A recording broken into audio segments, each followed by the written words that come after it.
Bismillahirrahmanirrahim. Alhamdulillahirrabbilalamin. Kita lanjut ke materi berikutnya terkait unsur seni rupa. Dan pada kesempatan kali ini kita akan membahas tentang tekstur ya, atau sesuatu yang ada di permukaan, di kulitnya, di bagian luarnya. Nah, itu tekstur. Secara pengertian, tekstur adalah unsur yang memberikan sifat dan karakter pada permukaan karya seni. Nah, sehingga tekstur itu bahkan bisa membuat identitas sebuah karya. Yang bisa peka dengan ini biasanya ya orang-orang yang tunanetra, dia butuh menyentuh dan mengenali tekstur-tekstur, misalnya halus, oh ternyata ini buku, oh ternyata ini kalau misalnya dingin-dingin keras berarti mungkin oh tangga stainless steel misalnya gitu. Atau ada tekstur yang lain. Makanya kenapa buku braille itu ada muncul-muncul titik-titik itu juga termasuk tekstur ya dalam variatif kertas supaya bisa dibaca oleh teman-teman kita yang tunanetra. Nah, tekstur ini secara garis besar adalah memberikan sifat ya pada semua karya seni. Minimal di permukaannya, ya, maksimal ada di dalamnya dan di lapisan-lapisan berikutnya seperti itu. Kulit kita itu juga memberikan tekstur tersendiri ya.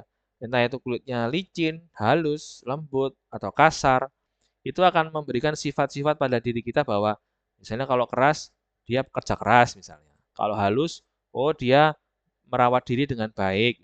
Atau eh, kinclong, licin. Nah, itu mungkin sering digosok gitu mungkin ya kulitnya ya. Itu bervariatif. Sehingga tetap akan menimbulkan sebuah sifat dan akhirnya akan memberikan karakteristik tertentu pada sebuah karya seni. Ya, misalnya sebuah lukisan memiliki apa ya namanya ya, cat untuk melukis. Dan itu juga menghasilkan sebuah tekstur, tekstur cat ya, yang menggumpal dalam sebuah lukisan.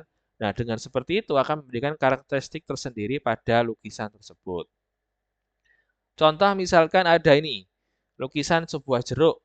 Nah, sebuah jeruk kan ada bintik-bintiknya ya, ada pori-porinya lah bahasanya gitu. Tapi dalam setiap lukisan yang menggunakan cat air atau cat lukis lah ya bahasanya gitu, dia akan menimbulkan sebuah gumpalan yang akan memberikan tekstur tersendiri. Sehingga orang-orang yang meraba atau bahkan yang menyentuh lukisan tersebut akan terkesan. Dalam arti akan secara nggak langsung akan mengenali, oh lukisan jeruknya seperti ini sifatnya. Oh karakternya seperti ini, kasar-kasar gimana begitu. Bisa menjadi karakter lukisannya atau bahkan bisa karakteristik pelukisnya gitu ya. Jadi, oh ternyata si A ini lukisnya mesti kasar. Oh, mesti si B ini lukisannya halus gitu. Nah, contohnya seperti ini. Tekstur kulit kayu. Ya, dia kan ada motif-motif gitu. Ini biasanya sekarang lagi disukai yang vintage vintage gitu ya, yang natural-natural. Ini warnanya coklat dan alami banget gitu. Nah, ini biasanya dipakai ada yang dari semen dimodifikasi, ada yang asli kayu yang ditempel, ada pula yang kayunya dipotong terus disusun dan menjadi sebuah dipernis dulu dipernis, kemudian dari sebuah motif baru. Karena memang kayu itu tumbuhan ya, sehingga tidak akan awet kalau dia tidak dikondisikan, entah itu dengan bahan kimia atau yang lainnya. Kemudian ada ini yang kuning-kuning atau oranye ini saya ambil dari kulit jeruk. Jadi kulit jeruk ini mirip seperti kulit kita ya, ada pori-pori kecil yang memang itu menjadi salah satu pembuat tekstur ya. Kalau di kita ada bulunya, nah itu kan bisa jadi halus atau mungkin nggak ada bulunya jadi halus apa jadi lembut misalnya atau keset. Nah, itu bisa juga menjadi tekstur tersendiri. Nah, pori-pori ini juga, nah kita bahas agak menyimpang ya sedikit ya, bahwa ada ciri-cirinya juga. Kalau kambing, sapi itu seperti apa, manusia seperti apa, biasanya akan ditentukan dengan jarak pori-porinya. Dan dulu ini kalau nggak salah, jika pori-porinya agak berjauhan, itu bisa jadi kulit yang hewan lainnya. Nah, itu menjadi kan kita belajar bahwa ketika kita tahu ada sebuah kulit atau sebuah lembaran bahan, kita tahu oh ini terbuat dari apa ya. Nah, seperti itu. Nah, di bawahnya yang coklat itu ya sudah jelas ya, itu kulit reptil bahasanya. Tapi ini memang seringnya di buaya ya, tapi nggak terbatas buaya. Kalau saya menyebutnya di reptil, motif-motif yang tidak beraturan, tapi dia menonjol.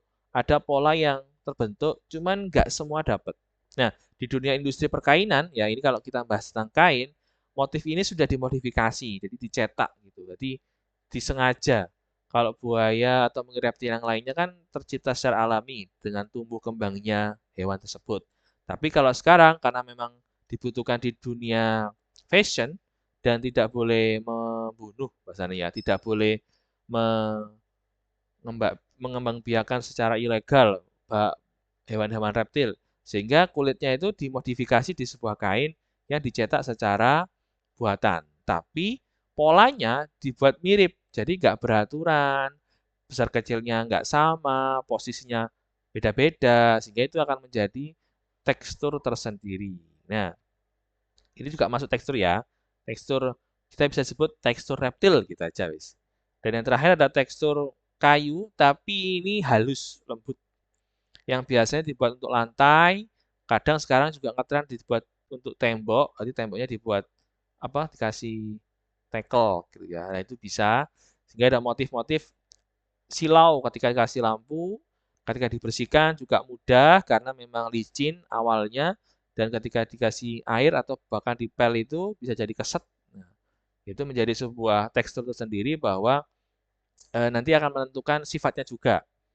Ya, kalau kayu tadi kan bisa menyerap matahari misalnya. Pori-pori bisa menyerap air, kemudian kulit yang berreptil ini juga bisa menebalkan atau melindungi bagian dalamnya karena tebal. Kemudian yang licin ini juga bisa membuat kita nyaman dan ketika kena matahari bisa terserap, entah panas ataupun dingin dan sebagainya. Seperti itu, kurang lebihnya semoga bisa dipahami terkait tekstur. Kita praktekkan di materi berikutnya. Terima kasih dan wassalamualaikum warahmatullahi wabarakatuh.